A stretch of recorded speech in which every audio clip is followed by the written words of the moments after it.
ارشاد فرماتے ہیں اے میرے صحابہ تم جاننا چاہتے ہو کہ ماہ رمضان کیا ہے، رمضان مبارک کی برکتیں کیا ہیں؟ تم جاننا چاہتے ہو کہ اللہ نے ماہ رمضان مبارک کو کتنی فضیلت عطا کی ہے تو سن لو۔ جس طرح سے اللہ تعالی نے مجھے تمام انبیاء کرام میں سب سے اعلیٰ اور افضل بنایا ہے، اسی طرح سے اللہ تعالی نے ماہ رمضان المبارک کو تمام مہینوں میں سب سے اعلیٰ اور افضل بنایا ہے۔ جس طرح سے میں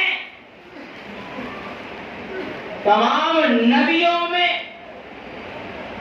اعلیٰ مقام رکھتا ہوں، اسی طرح سے ماہ رمضان بھی تمام مہینوں میں ایک اعلیٰ مقام رکھتا ہے۔ جس طرح سے میں تمام نبیوں میں ایک سردار کی حیثیت رکھتا ہوں، اسی طرح سے ماہ رمضان بھی تمام مہینوں میں ایک سردار کا مقام رکھتا ہے۔ اللہ تعالی نے ماہ رمضان مبارک کو بہت ہی بابرکت اور بہت ہی عظیم ترین بنایا ہے۔ جب ماہ رمضان مبارک آتا ہے تو اللہ تعالی اپنے فرشتوں کو کہتا ہے اے میرے فرشتوں اب جنت کو سجا دو اور جنت کے دروازوں کو کھول دو اور میرے بندوں پر یعنی مومنوں پر کثرت سے رحمتوں کی بارشیں کرو اور بخششوں کی تعداد کو بڑھا دو۔ اتنا ہی نہیں، جہنم کے دروازے کو بند کر دو، عذاب ہو رہے ہیں تو وہیں پر اسٹاپ کر دو، حتیٰ کہ اگر کوئی ماہ رمضان المبارک کے مہینے میں انتقال ہوا ہے اور وہ کتنا بڑا ہی گنہگار کیوں نہ ہو، اس پر عذاب ساقط رہے گی مہینے بھر، کیونکہ یہ مہینہ رحمتوں اور بخششوں کا مہینہ ہے۔ میرے بندوں کو موقع ملنا چاہیے تاکہ وہ میری جانب آئے اور رحمتوں سے نہ آئے۔ میرے عزیزوں، اللہ تعالیٰ کے پیارے حبیب صلی اللہ تعالی علیہ وسلم ارشاد فرماتے ہیں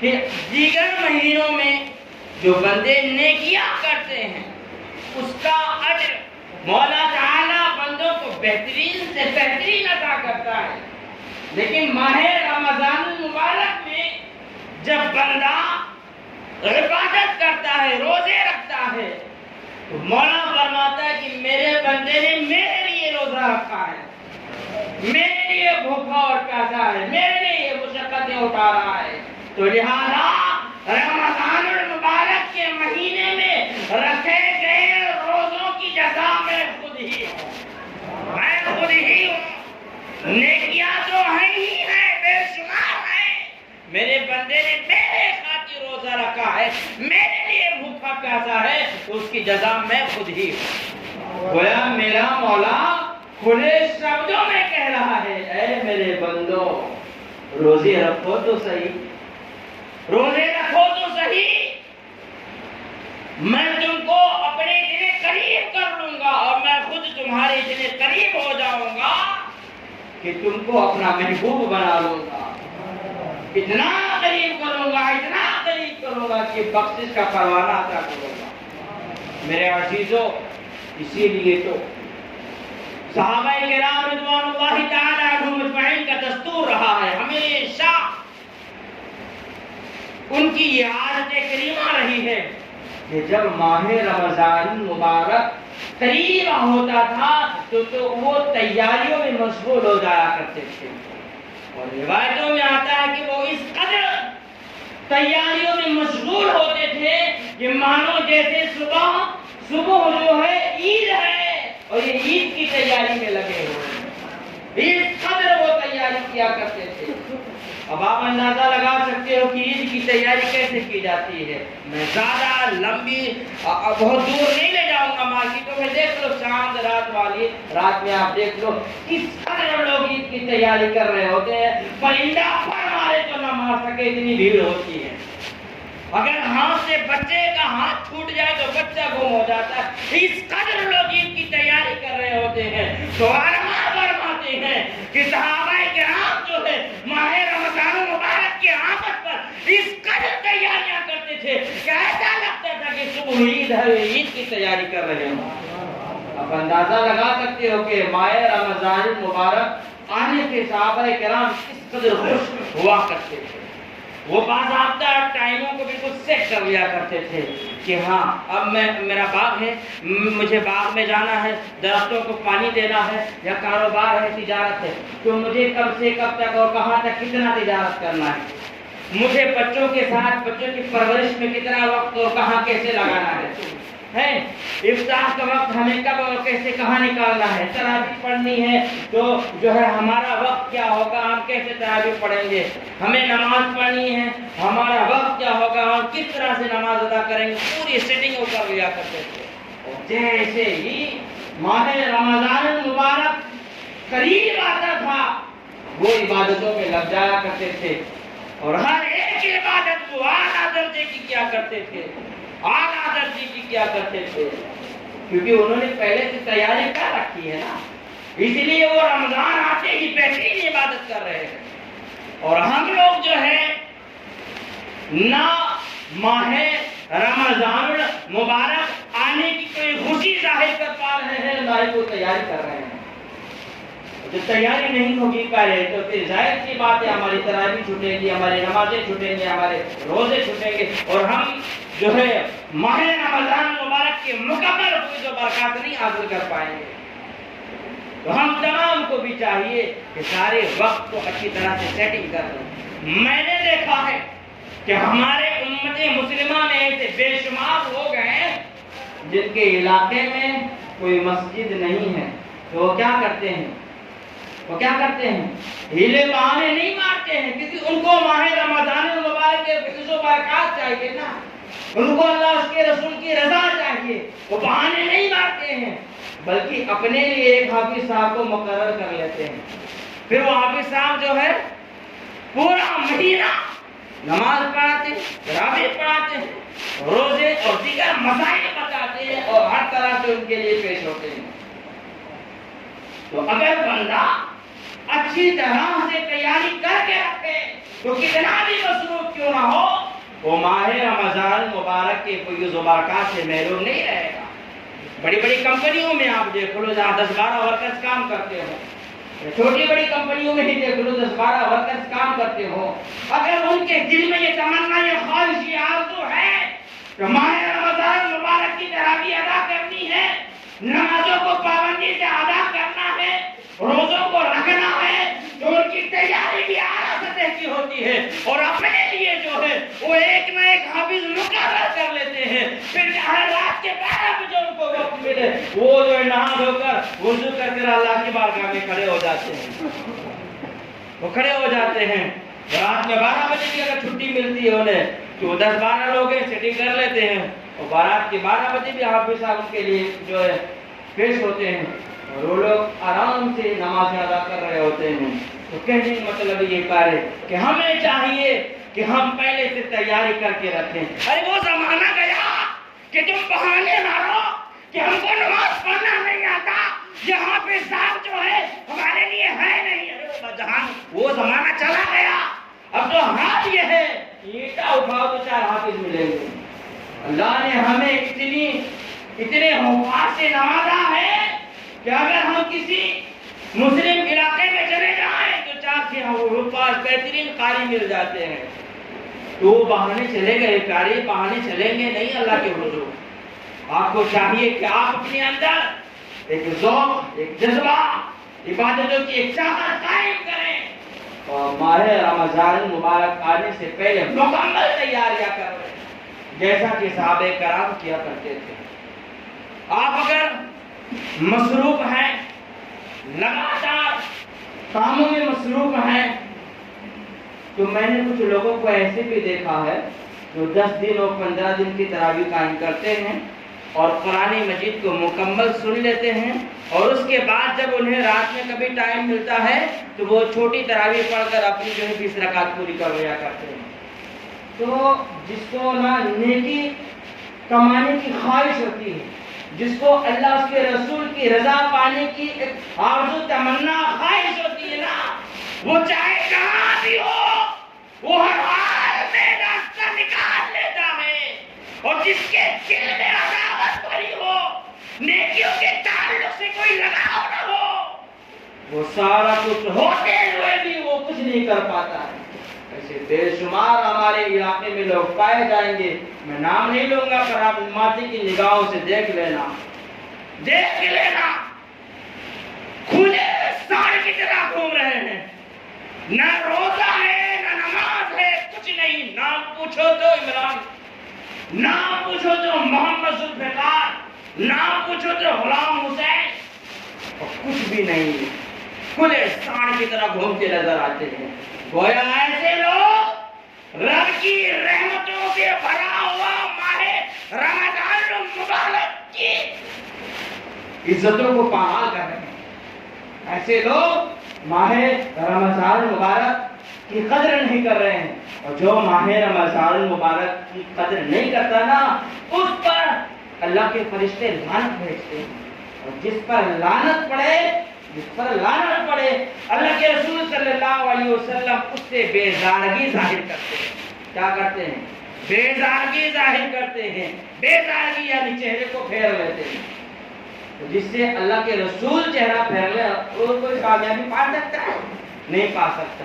تو ہر حال میں چاہیے کہ ہم لوگ جو ہے ماہ رمضان مبارک کی تیاری کریں اور خوشی سے جھوم کر ماہ رمضان مبارک کہ آمد کا استقبال کریں اور عبادتوں میں ڈوب کر اپنے رب کو راضی کرنے کی پوری کوششیں کریں۔ حضرت ابو ہریرہ رضی اللہ تعالی عنہ فرماتے ہیں، اذ جاء رمضان فتحت ابواب الجنہ، یعنی جب ماہ رمضان المبارک آتا ہے تو اللہ تعالی اپنے جنت کے دروازوں کو کھول دیتا ہے اور بے حساب بندوں کو جنت میں داخل کرتا ہے، رحمتوں کی بارشیں کر دیتا ہے۔ بولو اتنا ہی نہیں، حضرت ابو ہریرہ رضی اللہ تعالیٰ عنہ دوسری روایت بیان کرتے ہیں اور کہتے ہیں کہ جب بندہ روزے رکھتا ہے اور افطار کے وقت بیٹھتا ہے تو افطار کے وقت اللہ تعالی کم و بیش 1,00,000 گنہگار بندوں کو بخش دیتا ہے۔ 1,00,000 کم و بیش گنہگار بندوں کو بخشتا ہے، اور ایسے گنہگار جن پر جہنم کی آگ مکمل طریقے سے واجب ہو چکی ہوگی، ایسوں کو بخش دیتا ہے۔ اندازہ لگاؤ کہ اللہ تعالی اپنے بندوں پر کس قدر مہربان ہو جاتا ہے، کس قدر مہربان ہو جاتا ہے کہ ایسے لوگوں کو جہنم سے بخشتا ہے جن کو ہر حال میں جہنم میں جانا ضروری ہو جاتا ہے۔ اور اتنا ہی نہیں، پھر جب آخری افطار آتی ہے تو پورے مہینے میں جتنے لوگ بخشے گئے ہیں اتنی ہی تعداد میں اور مزید بندوں کو مولا بخش دیتا ہے۔ میرے عزیزو، تو ہم تمام کو چاہیے کہ جب افطار کا وقت ہو تو ہم گیم نہ کھیلیں، ہم جو ہے کیو ٹی وی چینلوں پر یا وہاں نہ دیکھیں، ٹھیک ہے، یہاں وہاں وقتوں کو نہ ضائع کریں، بلکہ اللہ اس کے رسول کو مد نظر حاضر اور ناظر سمجھتے ہوئے دونوں ہاتھوں کو اٹھائے اور دعا کرے، مولا 1,00,000 لوگوں میں میرا بھی نام ہو جائے، میرا بھی نام ہو جائے، مولا مجھے بھی بخش دے، میرے بال بچوں کو بھی بخش دے۔ یہ دعائیں ہونی چاہیے، آپ لوگوں کو ایسی دعائیں کرنی چاہیے۔ مولا یہ سال جو گزرا ہے گناہوں میں گزرا، مولا آئندہ سال نیکی کی توفیق عطا فرما۔ میرے عزیزو، اتنا ہی نہیں، ایک اور روایت ہے اور لمبی روایت ہے، حضرت ابو ہریرہ رضی اللہ تعالی عنہ ہی اسے بھی بیان کرتے ہیں اور کہتے ہیں کہ اگر کوئی بندہ خوش نصیبی سے مکہ مکرمہ میں ماہ رمضان مبارک پا لیا تو اور اس نے اگر اچھی طرح سے ماہ رمضان مبارک گزارا تو سمجھ جاؤ کہ اس بندے کی ایک لاٹری لگ گئی، اس قدر وہ اجر و ثواب پاتا ہے کہ مانو جیسے اس کی لاٹری لگ گئی۔ میرے عزیزو، آپ نے فرمایا کہ اگر کوئی بندہ ماہ رمضان مبارک کو مکہ مکرمہ میں پایا اور روزے رکھا اور جتنا ہو سکا زیادہ سے زیادہ نوافل پڑھا، راتوں کو بھی پڑھا، دن کو بھی پڑھا، اور جتنا ہو سکا زیادہ سے زیادہ تلاوت کلام اللہ کیا، تو اللہ تعالی اس بندے سے اتنا خوش ہو جاتا ہے کہ اس بندے کو اس ایک ماہ رمضان المبارک کے بدلے 1,00,000 ماہ رمضان المبارک کا اجر و ثواب عطا فرماتا ہے۔ بولو 1,00,000، اتنی تو ہماری عمر بھی نہیں ہوگی، ہماری عمر بھی نہیں ہوگی۔ اور اگر ہم ایک رمضان مکہ مکرمہ میں گزار لیں اور اچھی طرح سے گزار لیں تو مولا ہمیں اس ایک کے بدلے 1,00,000 ماہ رمضان مبارک کا اجر و ثواب عطا فرماتا ہے۔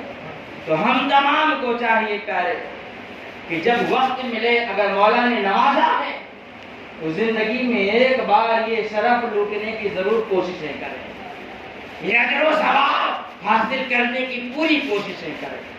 پر ہمارا حال یہ ہے کہ ماہ رمضان مبارک آیا تو بڑے بڑے مالدار جو ہوتے ہیں وہ چھٹی سمجھتے ہیں اور پھر چھٹی کیسے گزارتے ہیں، جیسے کافر گزارتے ہیں ویسے ہی گزارنے کی کوششیں کرتے، چلو گاؤں سے لے جائیں گے، 2-4 مہینے وہاں گزاریں گے، چلو وہاں شملہ چلے جائیں گے، ٹھنڈا آتا ہے یا ایسا ویسا گزاریں گے، اور نہ جانے کتنی طریقے سے وہ جو ہے اپنا 1 مہینہ گزار دیا کرتے ہیں۔ میں کہتا ہوں مولا نے تمہیں نوازا ہے